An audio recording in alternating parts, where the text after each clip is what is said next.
All right, guys, welcome back to another episode of the Forge Your Life podcast. Here with your host today, Richard Fu from richardfu.com. And today, guys, I have a special guest online. And this really excites me. It really excites me because we're going to talk about something so special to me. I've been working through this for my own life for so long, and I'm excited to bring someone who's going to be talking more about this. And what are we going to be talking about on this episode? We're going to be talking about emotional resilience. Not only that, we're going to be learning from one of America's foremost experts on performance. And her name is Ades. She's the president and founder of Frame of Mind Coaching and the Journal Engine TM software. Not only that, she's a speaker, she's an author, she's an entrepreneur, she's a coach, she's a mother of 5, guys. So she's getting smashed everywhere, and she's still being resilient. And I'm excited to bring her on because I'm just going to learn so much from her in this, and I hope you can too as well. So guys, please welcome Kim to the show. Kim, thanks for jumping on. Thank you. I'm really, really happy to be here. I've never heard anyone say I'm being smashed in all kinds of places. So this is going to be fun. Oh, that's right. Well, if you're talking about resilience, you got to be getting smashed somewhere. And so I'm excited to learn here, Kim. I'm like, how did you get to where you're at? And talk us through how do you actually help people with their emotional resilience? Okay, so I'll give you a quick history because, it's boring for most people, but I'll do it fast. Years ago, I used to own my own software company, and we used to build simulation-based assessments, and the purpose of those assessments was to help companies make better hiring decisions. Mm-hmm. And really, we would test everyone to see who would make the best candidate for different roles, different industries, different positions. And so we were testing them for their IQ, we were testing them for their skills, and we were testing them for their kind of emotional, their personality traits, right? Mm-hmm. And one of the things we discovered was that there was one key differentiator between top performance in any industry and everyone else.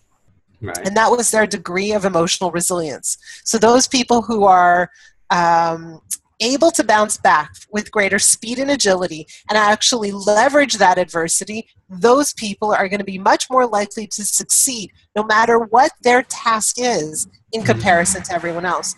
So that's a very important piece of my history. The second very important piece of my history is that I ran that business with 2 people. One of them is my ex-husband. So I had my own share of adversity, you could say. It's tough to be married to someone and have your total life kind of connected like this, business, personal, everything, and then it all kind of falls apart. And so what do you do with yourself? So I sold my company, I sold my shares in my company, and I found myself kind of single, without work, and really needed to redefine myself. And it was a very tough time for me. And one of the things that really helped me during that period was that I journaled. And right. I journaled about my stress, my anxiety, my worry, my disappointment, my fear, my feelings of, okay, so what do I do now? I was fairly young at the time because I got married young, and so I got divorced relatively young. Mm-hmm. So what happens next? Is there a new man in my life? Like, what does this look like? And so really journaling became a source of oxygen for me. And when that happened, I got immediately hired by a coaching company. Oh. They recruited me. And I went to work for them, and something didn't sit right with me. I saw how they coached, but I felt like this doesn't feel right to me. And how did they coach? They basically had a call every 2 weeks with their clients, and they helped them build a business plan, and then they held them accountable to making sure they did all the little things that they needed to do in order to reach their goals. Mm-hmm. And I thought to myself, people really know what they're supposed to be doing, but they're still not doing it. So why is that? And it has to do with their thinking. It has to do with their emotional resilience. And that's when I thought, I think I could do this differently. I think I could do this better. So I created Frame of Mind Coaching, where the focus wasn't on holding people accountable, but rather really examining their thoughts and examining their values and examining their history and examining their beliefs in order to understand what was really getting in their way and what was stopping them from achieving their goals. And so that's when Frame of Mind Coaching came to life about 11, almost 12 years ago. Oh, wow. What a journey. What a journey.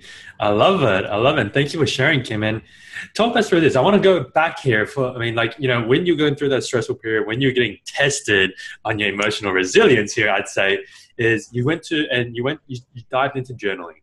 And so I love to understand, like, what was your structure for journaling? Because when I used to journal as well, I'd ask myself certain types of questions. And I'd love to understand more of how you did your journaling, and if you could share with the audience here. Okay, so I mean, right now, journaling is a very key part of how I coach people. So I'm Mm, going to separate that from answering this question. At the mm, time, I had a very specific journaling approach. mm, And I recommend this approach to anybody who's interested in journaling. And the approach is dump, dump, mm. and then dump the dump. So what does that mean? Usually we journal, we reach for our journals when something's going on for us, when we feel stress, overwhelm, maybe drama, adversity, whatever it is that's happening. And so you Mm, want to use your journal to unload all of that, to take it out of your system, mm, to separate yourself from it, and so that it's on, some kind of piece of paper or a computer so you can see it in front of you. So you mm, want to unload. And then when you think you're done, keep going. Like, just get it all out of your system. And then when it's all out of your system, when you tell all the whole entire story, he said this, she said this, I did this, I felt this, whatever, all that. mm, When you're done, then you want to, what I say is, write the following line down. It's time to turn myself around. And at that point, you want to start to focus on, okay, so this happened. What am I going to do about it? Or what would I rather have? Or, okay, so what will my future look like? What are the things that I want? Or what am I really grateful for? And the mm, idea is to end off your journal so that you're moving yourself towards a better, more uplifted emotional state. So mm. what is really the journaling about? It's about managing your emotions. That's what it's for. Oh, I love it. And I love to highlight that secret part that you're dropping in there at the end of the journaling is to shift. It's shifting that mindset, shifting that energy, shifting your focus. So it's not about the complaining. It's not about, oh, why me? Oh, why me? It's like, what am I going to do now? What can I do Right. now? Right. So, or what can I learn from this experience? Isn't it? Exactly. Like, Uh, and it's important not to skip the complaining, though, right? Because mm, if we don't complain somewhere, it stays inside of us. So we mm, need to get it out of our system. We need to mm, put it somewhere. And journaling is a really healthy place to put it, because we're not infecting other people with our complaining, and we're not using it as a crutch. We're putting it down and then mm. moving on. It's really important. Don't skip the complaining. I love that. It's probably the first time anyone's ever said, like, don't skip the complaining. Do not skip the complaining, okay? Make Yeah. sure you complain every day Yeah. somewhere, right? Well, because what happens, right? Like, all day, every day, your brain is talking to you, right? You have this Yep. dialogue that's fueling you. And a lot of that dialogue is some form of criticism or complaint. Hmm, And what you hmm, want to do is, like, release it a little. It's like this bubble that's, or a balloon that keeps getting filled up, filled up, filled up. You need to release a little of that and replace it with good stuff. That's where the journaling comes into play. love it, love it. And let me ask you this question here, Kim. I'm like, when I journaled, I didn't really reflect much on this journaling. I didn't look back at it. Do you do that, or do you recommend people to do that? Yes, absolutely. And again, I ask my clients to journal every single day as they get coached. And one of the exercises I do with my clients is I ask them to go back to week one and look at how far they've traveled in, let's say, a 10-week time period. It's astounding. And Mhm. what I also do is I help them look at their journal to pick up patterns and to see what stories you keep telling over and over and over again that keep surfacing, maybe in different costumes, but they're still the same. What Mhm. problems do you keep bumping into? And why are you, in what ways are you the creator of those problems? I love it. I love it. And it's so true. It's that, we think this might be one of the main stories, it might be one of the main patterns, but you don't actually know until you journal it and then you actually keep an entry of that and then actually review it, isn't it? That's exactly right. Ah. So I think Mm, going back to your journals is an amazing thing to do.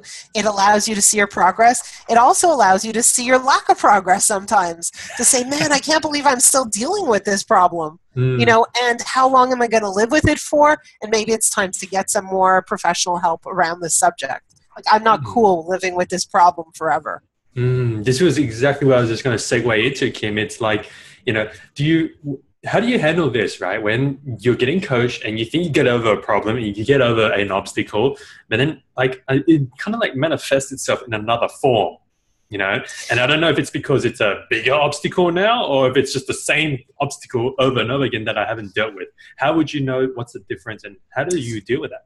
That's such a great question. And I've never heard that question before. I love that question. So thank you. So here it is, okay? When I work with clients, I want to make sure that, sure, they're dealing with the situation at hand, but not just the situation at hand. I want them to really spend time understanding why the situation exists. And really, I'm going to use this terminology, what beliefs created this situation? So what beliefs do I have? What beliefs do you have? What beliefs do I come to the table with, or what beliefs do my clients come to the table with that allow the situation to unfold the way it did?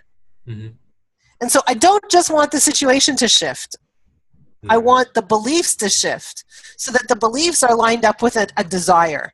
Typically, when we experience a problem, it's an indicator that our thinking or our beliefs are completely misaligned with our desires. And only when the belief starts to shift do we see the problem actually go away long term. So I'll give you a perfect example. Yes, please. Okay? Yes, please.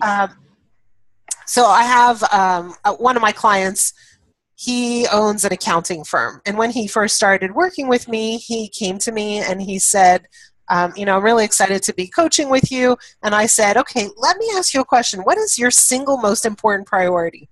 Like, what takes precedence over everything in your life? He said, hands down, it's my relationship with my wife. It's more important to me than my work. It's more important to me than my business, my children, my extended family. It's more important than my friends. My relationship with my wife is my priority. And it's really important to me that we're intimate, that we're on the same page, that we're aligned, that we're making decisions together, and we're moving in the same direction.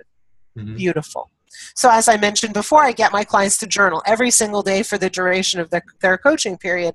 And so 3 weeks in, he writes in his journal. And you have to understand, it's not a journal that they write to themselves privately. They write it to themselves, but I get to see it. Right? So it's this interaction that takes place between them and their coach. And it's very personal, and it's very intense, and it's very intimate between us because I'm seeing someone's personal thoughts. Yes. Well, 3 weeks later, this client journals, and he journals, I got into a massive fight with my wife. And I said, what happened? He said, well, we got into a fight over one of our children, and we just don't agree on discipline.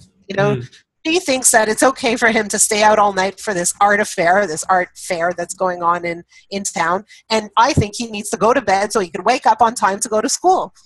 And, he explained why he felt he was right. And he got so upset with his wife that he decided to sleep in the other room. So let me ask you a question. Does sleeping in the other room achieve his number one priority? Nowhere near it. Nowhere near it. And so what happens is that he has a fundamental thought or a fundamental belief that he needs to be right. That there's a certain way to raise children, and if that way isn't adhered to, then everything is a disaster. Right? And so we needed to address that. We needed to address his approach, and we needed to help him remember what his single most important priority was. And we needed to help him go back to his bedroom, right? And so people forget what is singularly most important to them in favor of something else, some other belief that supersedes, like steps in and messes things up.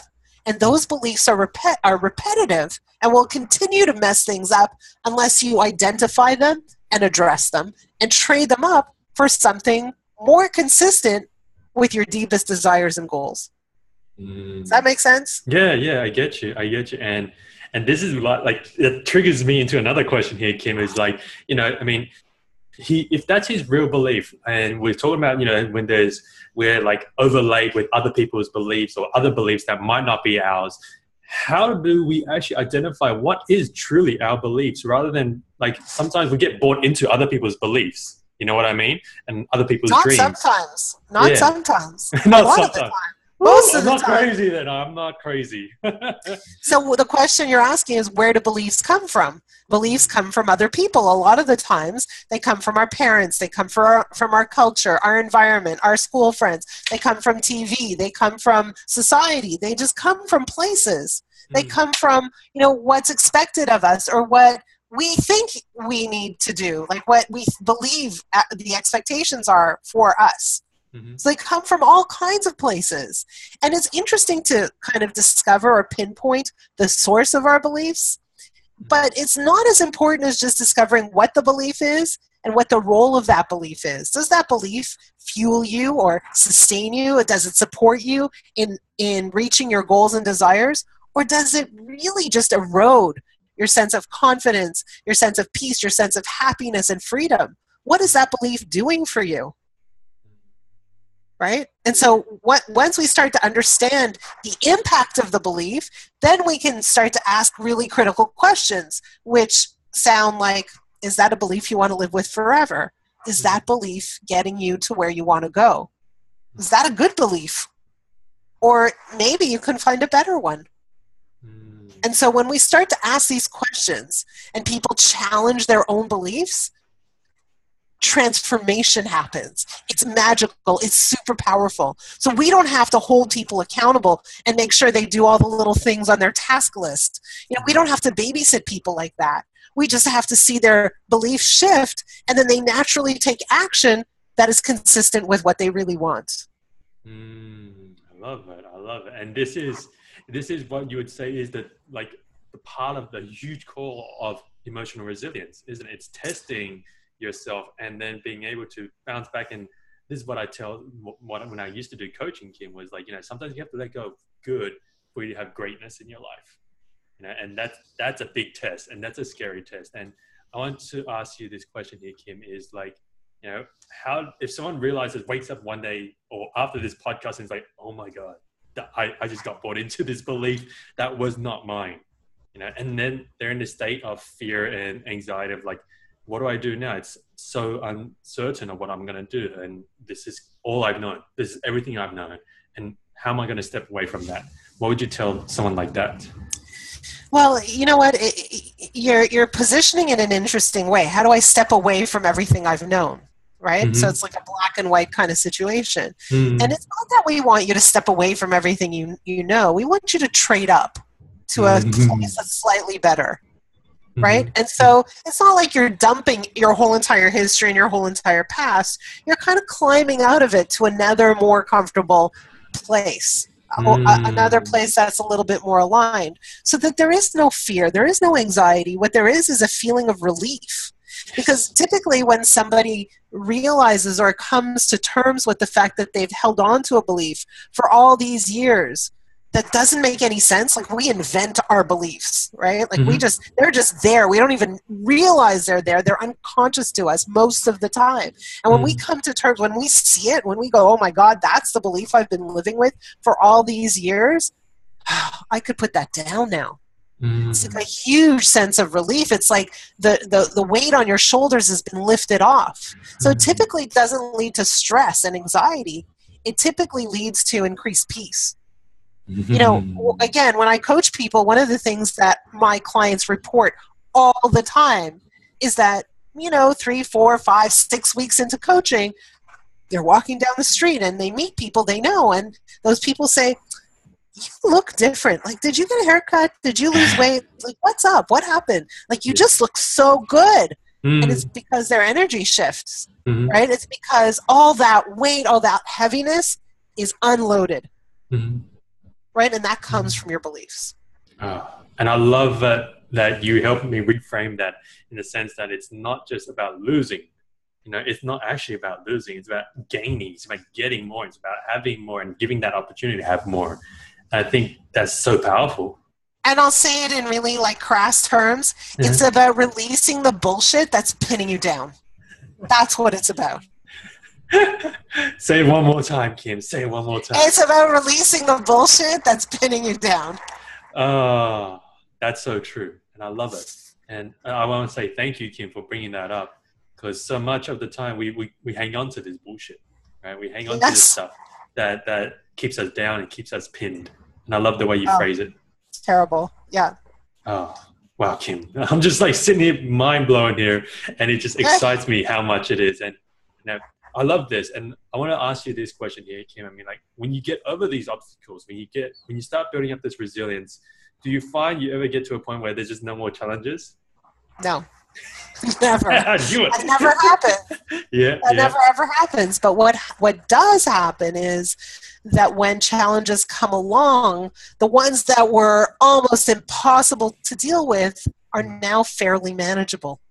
Mm, And mm, so what you find is, yes, life comes with, let's call it entertainment. And mhm. sometimes that entertainment is packaged in a challenge, right? Uh-huh, uh-huh.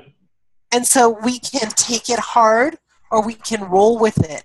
And what I find is that when your emotional resilience starts getting built up, when that muscle starts becoming stronger, Mhm, you mhm. start to learn to roll with more. You Yeah. take less to heart. Mm. And you let people do their thing. You don't feel responsible for changing others. What you feel is responsible for yourself, and you take responsibility for yourself, and you understand that in doing so you're making the greatest contribution to Mm. fixing any problem. Mm. Wow. I love it, Kim. I'm just gonna sit there and just let it roll. Go Let it on. roll. Yeah, yeah. And so talk us through this. I mean, like it's about letting it roll, it's about going with it. And you know, to me that sounds like for someone who's, let's say someone who's brand new at it, right? And they're seeing there's a lot of uncertainty, Kim. There's a lot of uncertainty in just letting it roll and just going with it. And you know, how do you There's accept that? uncertainty both ways, Mm, mm. Oh, right? But in interesting. right, there's always uncertainty. Mm, There's just an illusion of control when you don't roll with it. mm, It's the same degree of uncertainty. Nothing actually changes. It's just in one case, it's like going on a roller coaster. In one case, you're holding on white knuckled and, bracing and really not having a good time. Like you're tense and can't wait for it to end. In the other mm, case, you're like, wee, and having the best time ever. You can mm, choose. It's the mm, same ride. How are you gonna live through that ride? mm. I like that analogy. I like that Right? analogy. Yep, yep, yep, yep. Gotcha. Wow, Kim, this has been an awesome chat. I'm just enjoying this so much because we've uncovered so much here. And it pains me, Kim, that we got to start moving on here and start wrapping up the show. But before we do that, Kim, I want to go into what we call the quickfire question round. Okay. And I'm going to start off with our signature question here, and it's called the time travel moment. And basically, Kim, if you could go back to any moment in your life and you could see little Kim in front of you and could give her one piece of advice that you know today, what would you tell her and when? Yeah. So again, when I was a little girl, I was pretty anxious. I was one of those white knuckle kids, right? Mm-hmm. Um, in fact, everything would bother me. I would have a babysitter who would come to stay with me, and that would make me be sick. I'd have vomiting and diarrhea Mm-hmm. because I was scared of this babysitter. So I was a very fearful child. And Mm-hmm. if I could have little Kim in front of me, I would let her know, like, it's all good. It's all okay. Like, really, like I would just give her a huge hug and just say, it's okay. You're safe. You're in good hands.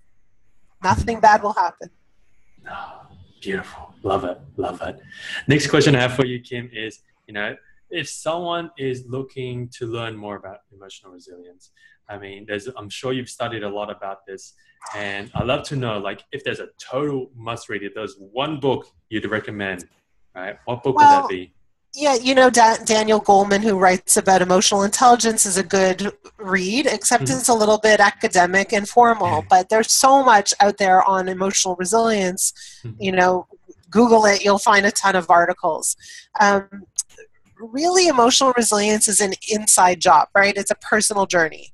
Mm-hmm. And it's something that you don't build in partnership with others, you could say. It's really an independent activity.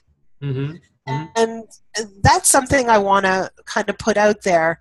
Mm-hmm. If if you are the type of person who's sensitive, who gets upset by the actions of others, who feels a lack of control, who feels stressed and overwhelmed and buried in workload, who feels like they have no time for themselves, those are indicators that your emotional resilience needs a tune-up. Mm-hmm. So those are interesting things to pay attention to. Oh, I love it. And this randomly now triggers me to another question here, Kim. And it's like, you say it's kind of like a self-awareness kind of, if I could call it like that, a game, right? Of recognizing it for yourself and then applying it and then going out and getting the right approach to build your emotional resilience. But what if we see in other people? Is there an approach that you've seen or that you use or recommend that actually helps you, highlight this and start, like, we'll say, incepting other people, right? With an idea of, hey, let's build your emotional resilience. So here's the interesting thing. Of course, I'm in the coaching industry, right? It's my business to help other people grow their emotional resilience. But one of the keys to that is that when I see my clients struggle, I don't focus on his weakness or her weakness. I don't say, wow, you have a weak emotional resilience. What I do is I focus on all of their strengths. So I don't get distracted by their weakness at all. I don't get dissuaded. I don't see them in a bad light because that doesn't serve them. And what I do with every fiber of my being for every one of my clients, even if they're suffering and going through the worst time ever, is that I decide that suffering is temporary. And I view them past that moment in a moment and a place of strength. So part of helping someone else build their emotional resilience is ignoring the weak emotional resilience that's out there and really focusing on what's good and right about others. But let me just say this, and this is an important thing. The reason we do that is not to help others. That's the benefit. That's the side effect. We do that because when we see what's good and right about others, we're building our own muscle. Okay. That serves us. Right? So again, let me take an example. I have 5 kids. None of them are perfect. But if I focus on their imperfections, how do I feel? Terrible. Yeah. Right? Doesn't make me feel good. If I focus on what's good and right about them, I'm the best mother ever. And guess what? I am the best mother ever. Yeah. And that is because I am choosing deliberately, emotionally, to focus on what's right about them.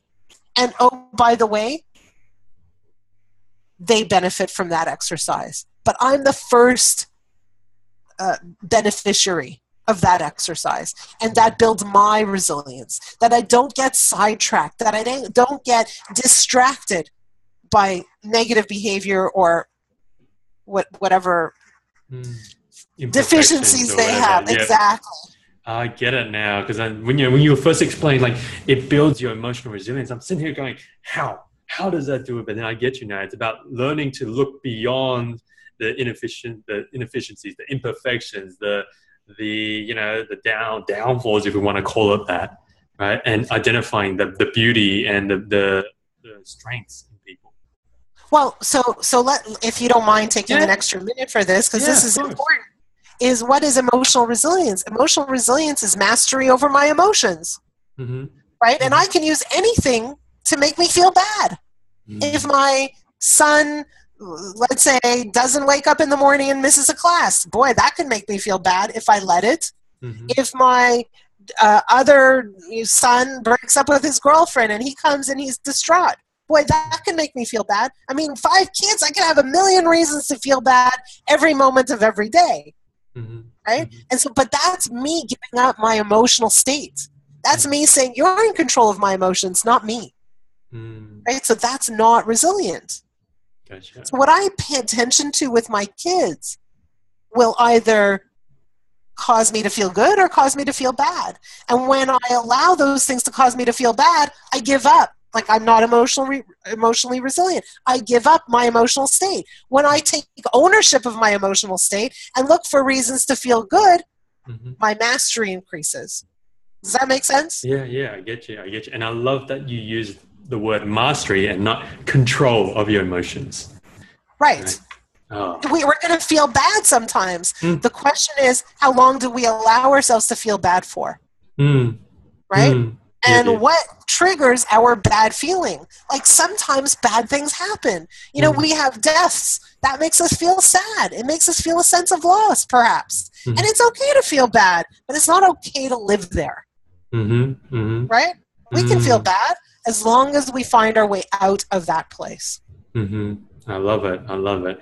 And then, sorry to go in here, Kim, with another question. It's like, I love where we're flowing here. And it's like, it's okay to feel bad. And then there's the flip side of that for me sometimes is like, and I don't know if you go through this too, Kim, is like sometimes like, if I spend a day feeling bad about something, like I feel guilty, right? And then, it's possible to fall into this pattern of beating yourself up because like, come on, Richard, why are you feeling bad for so long? Come on, just let it go. Just let it go. What do you tell yourself when that happens? What do you tell yourself when you're like, okay, it's okay to feel bad for 2-3 days because of maybe it's a death, maybe it's something serious? Yeah, if it's something serious, it's okay. But the guilt doesn't really get you anywhere. And so one of the things that I do is I always ask my clients, what do you want? How do you want to feel? How do you want to remember this person? What do you want? And does the bad feeling, does the thinking that creates the bad feeling, does that get you what you want? So what are you doing? Is what you're doing, is sitting in that deep, dark place, getting you what you want? If yes, keep going. But it's unlikely. So what would you rather have? And let's point you in that direction. I love it. And I love that you said that if what you want is in the dark hole, right, then it's okay. And I think I figured out that now is that eventually your answer is going to change. Eventually your answer is going to be like, I don't want, the dark hole doesn't give me what I want anymore. And maybe I want connection with like the people that are around me here now. And then that's the shift. It's a shift. I love it, Kim. Thank you so much for sharing that. I think I've always known that, but it's like hard to identify. Now that you've identified, I think this is going to be huge for everyone listening here. Amazing. So thank you so much, Kim. My pleasure. Awesome. And so, Kim, as we wrap up the show here, I just want to ask you, we've talked a lot on this show. We covered a lot. And I'd love to know, like, is there anything else you'd love to add in that we didn't get a chance to talk about on the show today? Well, there are a couple of things. One thing is that, we talked a little bit about journaling. So if you're okay, I'd love to give your audience a journaling assignment. How's that? Go for it. Does that sound cool? Hell so yeah. This is an assignment that I think is probably one of the most powerful journaling assignments and a really great starting point. And there are 3 questions, so grab a piece of paper and a pen and write down these 3 questions. So question number 1 is, what do I really, really want? So why do I have 2 reallys in there? Because it's what do you really want, not what's expected of you, not what somebody else wants for you, not what you think you should want, but what do you really deeply, truly desire for yourself? And that could be something physical, something materialistic, and something completely intangible, like I want to feel peace. I want to feel a sense of joy. What do you really, really want? Question number 2 is, why do you want it? Why is it important to you? What would your life be like if you had that thing? And is it okay with you not having that thing? So what's the meaning of that thing? Could you live without it? And then question number 3 is, what's stopping you from having what you really, really want right now? List all the reasons and write them in sentences. And what you will find is in that 3rd question is all the beliefs you have, at least the first layer of beliefs. And those beliefs are what are really interfering with your ability to experience the life you want to experience. Now, if you guys are really courageous, send that journaling assignment to me, and I'll connect you with one of my coaches. So it's kim@frameofmindcoaching.com. Awesome. We'll add that to the show notes. Amazing, Kim. I love that assignment. And so, Kim, when we wrap up here, where's the best place for people to connect with you and learn more about your work? Yeah, so the best place is frameofmindcoaching.com. We have videos, we have testimonials, we have blogs, we have articles. And the other thing we have right there, And for anyone who's looking to make any kind of change in their life, one of the most important things about making change is understanding your starting point. Where am I right now? So on our website is an assessment that will allow you to take a snapshot of where you are right now, and really that allows us to see what's the distance, what's the journey going to be like, what's the starting point. So take that assessment. There are questions you could answer, including some interesting journaling questions, and that will go to one of our coaches who will give you a session to look at that assessment together. It's a very powerful experience. Awesome, Kim. Awesome. We'll add that into the show notes as well. Once again, Kim, wow, this has just been a mind-blowing session. I love it. I love it so much. So I just want to say I'm honored, and I thank you so much for jumping on the show here and sharing everything that you have. Thank you. It's been an honor and a pleasure. Thank you so much for the opportunity to spend time with you and your listeners. You're welcome, Kim. And so, guys, this wraps up another episode of the Forge Your Life podcast, here today with Kim Ades. And I want you to know this. I know Kim doesn't want this to be kept up in a safe box where no one else knows about this. This must go out there to the world. So please head on over to iTunes to rate the show so that we can spread her message and everyone else's who has jumped on the show here, their messages as well. Of course, guys, you can go over to richardfu.com for all the show notes and resources that Kim has shared here today. And remember, guys, go out there, go live with love, go smash it. I'll see you on the next one.